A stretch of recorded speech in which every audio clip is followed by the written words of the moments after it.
Olá, investidor, investidora, tudo bem? Espero que esteja tudo em ordem durante esse finzinho de Páscoa, tá? Vamos lá falar sobre a Via Varejo hoje, né? Vou trazer um pouco de informação fundamentalista, vamos dizer, ou financeira, tá? Uma curiosidade que eu vou trazer sobre o fluxo de caixa operacional da empresa, enquanto os investidores estão pagando por esse valor, né? Um dividido pelo outro, pelo preço.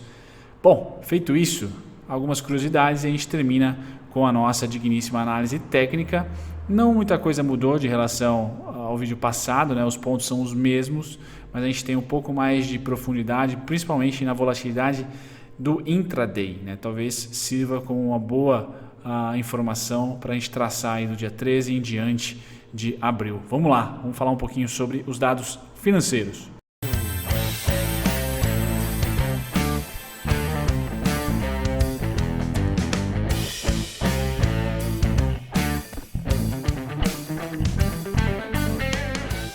Pois bem, vamos ao resumão, principalmente da governança primeiro. Se você não conhece ou não sabia, a governança da VVR é o melhor dos mundos, até por isso talvez a empresa tenha alertado o mercado inteiro, pelo menos a gente cruza os dedos para que sim, sobre a possível erro contábil, né? E tudo foi muito exposto na mídia, né? Gerou até uma onda de dupla confiança, né? Com a retomada da família Klein na empresa. Então me parece que esse segmento de listagem está sendo feito jus, tá, ao novo mercado, então o melhor possível, tá? 100% de tag along também interessante, tá? Então os nossos direitos, nós sardinhas temos os mesmos direitos que esses caras aqui embaixo, tá? E o free float também legal de 66%.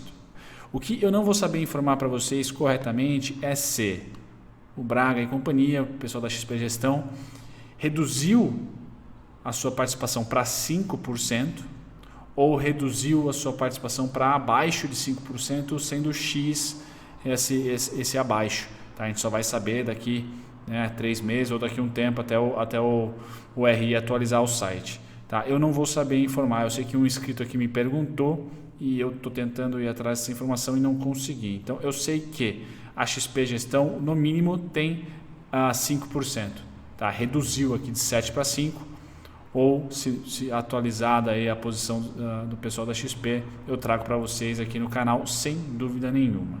Tá? Feito isso, tá? A gente também sabe que a VVR, a expectativa é bem grande, mas o presente, o fato não, né? Ela está mal das pernas, né? Tenta se recuperar e tem um ano de 2019 muito ruim, né? Muito ruim mesmo. Portanto, esse vídeo aqui vai ser mais análise técnica, mas eu quero trazer uma curiosidade para vocês. Mas antes, só comparar para vocês, quem comprou a VVR há um ano atrás está segurando ainda, quem comprou em abril de 2019, está segurando quase 19% de ganho, tá? De ganho contra queda de 19% do Ibov. Tá? Então, ainda assim, foi um bom negócio, mesmo que você aportou lá em abril do ano passado. Depois de toda a queda que nós tivemos atual, você ainda está com quase 20% de ganho. Então isso é mercado financeiro, né? Que empresa na economia real consegue mesmo, vamos supor assim, melhor dizendo, um período chato como esse atual, ainda está 20% maior, ou melhor, ou mais produtiva, mais lucrativa do que um ano atrás. Então só a economia financeira consegue tais ganhos, tá? Não tem jeito. A gente não inventou uma terceira economia, só temos a real, a financeira, e só a financeira consegue segurar esse ganho. Bom, feito isso, a curiosidade que eu vou trazer para vocês é somente sobre um indicador, tá? Que chama-se preço sobre fluxo de caixa operacional. Eu vou trazer uma curiosidade, não é aqui nunca é recomendação nem técnica nem fundamentalista, né, de valuation, mas aqui me chama a atenção duas coisinhas. Nessa faixa horizontal, tá? Nós temos aqui 2019 como número negativo e 2016 com o número negativo. O que é esse indicador? Pegar o preço da ação e dividir pelo fluxo de caixa operacional, tá? Representa o quanto o acionista está pagando por ação em relação ao fluxo de caixa gerado pela empresa. Tá? Eu gosto de fluxo de caixa, principalmente no setor de varejo, né? Importantíssimo, já que as margens são curtinhas. Então a gente coloca aqui, beleza. Esse indicador me parece ser um indicador legal. Quando eu venho para o gráfico dele e eu ponho aqui em trimestres isolados, acho que fica mais legal, a gente percebe que em determinados momentos a BVR esteve muito depreciada, tá? E o investidor estava pagando aí muito menos do que o fluxo de caixa gerava, tá? Negativo, tá? Aqui em 2015, mas principalmente o que me chamou a atenção foi em 2016, né? Dessa linha que é zero, tá? 2016 me chamou a atenção, porque aí eu, como grafista, né, fui dar uma olhadinha, tá? No gráfico. E aí eu destaco 2016 como fundo da empresa aqui, tá? Então, se 2016 foi um ano em que o indicador estava ali bem salgado, estava ali em menos 102, tá? Aqui menos 71 em 2015 também muito próximo aqui, né? 2015 já está aqui, ó, tá? Então eu diria que se tivéssemos análise técnica sobre um indicador fundamentalista, tá? Caso os primeiros trimestres aí de 2020, o primeiro e o segundo, impactados pelo momento atual, façam com que esse indicador chegue aqui, né? Pode ser um sinal de suporte, não só no gráfico cartesiano de preço sobre tempo, mas também de tempo sobre fluxo de caixa aqui, né? Então, sobre essa variação de preço sobre fluxo de caixa. Interessante, em 2017 eu busquei aqui no quarto tri de 2017, a gente está falando dessa região aqui, ó, basicamente dessa região de topo. Tá, quarto tri, exatamente. Né? Só que o quarto tri sai em fevereiro, ali março, né? Ops, quando ficar pronto um vídeo para vocês aqui, fica mais ou menos divulgado nessa data. Deixa eu ver aqui, ó. Quarto tri é divulgado entre janeiro e fevereiro, se eu não estou enganado, tá? Então formou topo aqui no quarto, então ombro, cabeça, ombro aqui. Então é interessante ver, né, vou deixar em vermelho aqui, a correlação, tá certo? A gente tem aqui um máximo de 146 e tem, vou tirar 2012 aqui para fora, tá? E tenho aqui entre 71, menos 71 e menos 100 para baixo e mais 146 para cima. Tá? Vamos ver se isso performa de alguma maneira. Não tem como deixar um alarme, mas se desse para deixar alarme, deixaria um alarme aqui, tá? Nessa faixa. Voltaríamos aí para 2016 em termos históricos de desvalorização desse indicador preço sobre fluxo de caixa operacional. Pois bem, nossa análise técnica agora, tirando essa curiosidade, tá? Vou acompanhar? Vou, mas por enquanto é curiosidade porque eu nunca tomei decisão utilizando esse tipo de informação. Semana passada nós tínhamos aqui 4,47 como área, região em amarelo, né? Deixa eu colocar aqui no diário para a gente ver exatamente onde fechou, exatamente ali. Então aqui 31 de março, foi segunda-feira, tá? Terça, quarta, quinta, sexta, segunda. Então a gente fechou a sexta nesse candle aqui semana passada. E eu coloquei para vocês que de baixo para cima tínhamos 4,47, de baixo para cima tínhamos 5,17 a 5,9 como resistência. Pois bem, ele abriu segunda aqui em cima, testou de cima para baixo, terça de cima para baixo, utilizou como suporte. Então já pela abertura de segunda, esse cara aqui ficou entre amarelo e azul, e agora com o fechamento da semana acima, ele é suporte. 4,47 virou suporte. O mesmo para 5,9 e 5,17. Lembrando que essa faixa aqui é a faixa da retomada, né, da família Klein, né, foi mais ou menos nessa faixa de preço que eles recompraram as ações. Tá? Então deve ser muito brigado aqui. Tá?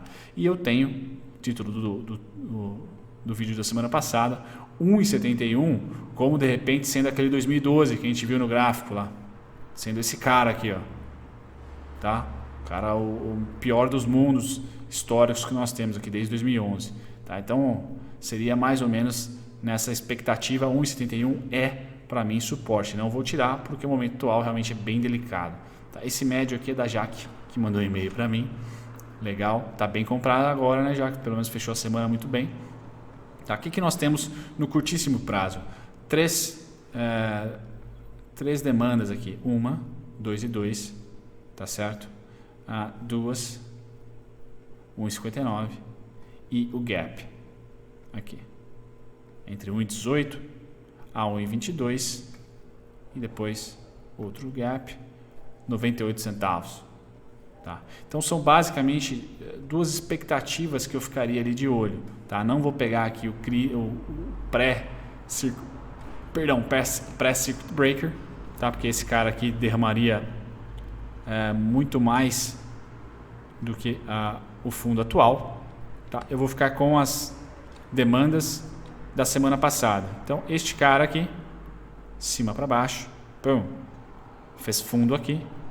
Caso ele volte, 3,42, tá? A gente ficaria em um canal de baixa, tá? Lembrando que a VVR vai ser duplamente impactada pelo momento atual, não só a crise sanitária pegou ela de jeito, mas também depois da crise sanitária vem a econômica, pega ela também. Tem alguns mercados que só essa vai pegar, tá?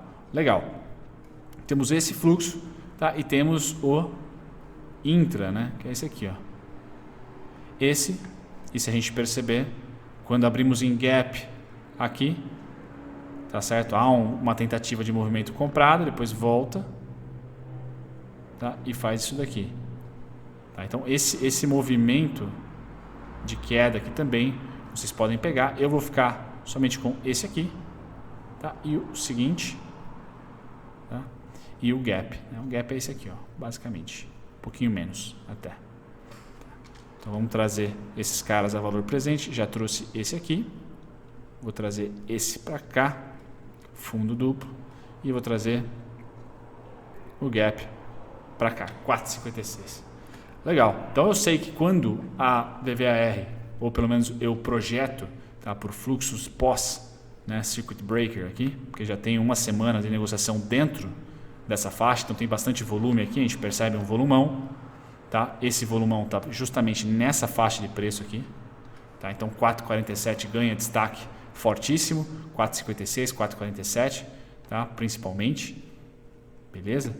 E eu dou valor para esses três fluxos. Se o preço, se a semana, dia 13, amanhã, abrir contente, tá? Eu só tenho 7,87 como resistência, 7,87 nada mais, e eu ganho de presente 3 fluxos para especular na queda. Então uma regra seria, não importa quanto ela subir, eu só estaria interessado se a partir de uma máxima ela variar esses 3 fluxos aqui. E aí cabe a cada um de nós escolher, né, se gosta da minha análise ou se tem os seus setups aí, qual expectativa você vai escolher, qual dos fluxos você escolheria. Mas é dessa maneira que eu estou olhando, tá? É dessa maneira que eu espero que o fluxo de baixa seja 3 fluxos estão bem separados um dos outros aqui, cerca de 50 centavos separa um do outro, tá? E aí na alta o contrário, né? Na alta é justamente esse cara aqui, AB igual a CD, AB igual a CD. Então são esse fluxo que eu estou de olho na alta, tá? Com destaque para a única resistência para o dia 13, 7,87, 7,87 é a resistência, tá? E depois normalidade 11,63, tá? Seria as coisas melhorando, tá? Seriam essas as coisas melhorando. Se porventura o preço vier para essas duas demandas, ou seja, romper fundo atual, tá? Ou vir para baixo dos 4,47, o 4,47 de novo passa a ser resistência, fica sendo amarelo, tá certo? Então essa é a região mais importante da VAR, na minha opinião, é quando o Klein retoma, né, aquela faixa de preço que tem muito volume. Percebam aqui o volumaço na época, tá lá para junho de 2019, nessa faixa aqui, ó, de preço, e fica aqui namorando bastante tempo para recomeçar a tendência de alta, na expectativa de um novo controle, e a Magalu como um belíssimo exemplo de sucesso, tá? Tudo caminhando bem. No momento atual eu não vejo tendência, tá? Não vejo tendência, então se eu tivesse que especular seria um canal de baixa, ou, né, ficar nesse fundo aqui, né, com uma volatilidade comprimida tão quanto foi aqui, tá? O spike, ó, a violinada minha tem um limite, né, pelo menos no primeiro momento, em 7,36, 7,87, tá? E para baixo o limite para mim é 1,71. Tá? Eu não tenho interesse dos 4 até 1,71. Isso eu quero mostrar para vocês. Não tenho suporte nesse cara todo aqui, ó, em R$3 não, em R$2 não, só em 1,71. Tá? Por isso que eu gosto de análise técnica para não deixar que eu especule aqui no fundo. Por mais que eu goste de acompanhar fluxo, o fluxo para mim não tem tanta força, tá? Nessa região aqui. Prefiro esperar vir para cá ou fazer o movimento atual, né? Testar essa região de cima para baixo. Tá? Melhor dos mundos, durante a semana subir e a gente vê um desses fluxos aqui, um desses fluxos pós-circuit breaker, a partir de algum momento voltar e confluir com essas duas faixas aqui estando abaixo, né? Então isso é importante, tá? Como fechou praticamente na região, se segunda-feira abrir em queda, a gente já pode ter esse cara ficando amarelo de novo, certo? Vídeo longo, mas um pouco de explicação, curiosidade também. Espero que vocês tenham gostado. Até o próximo. Tchau, tchau.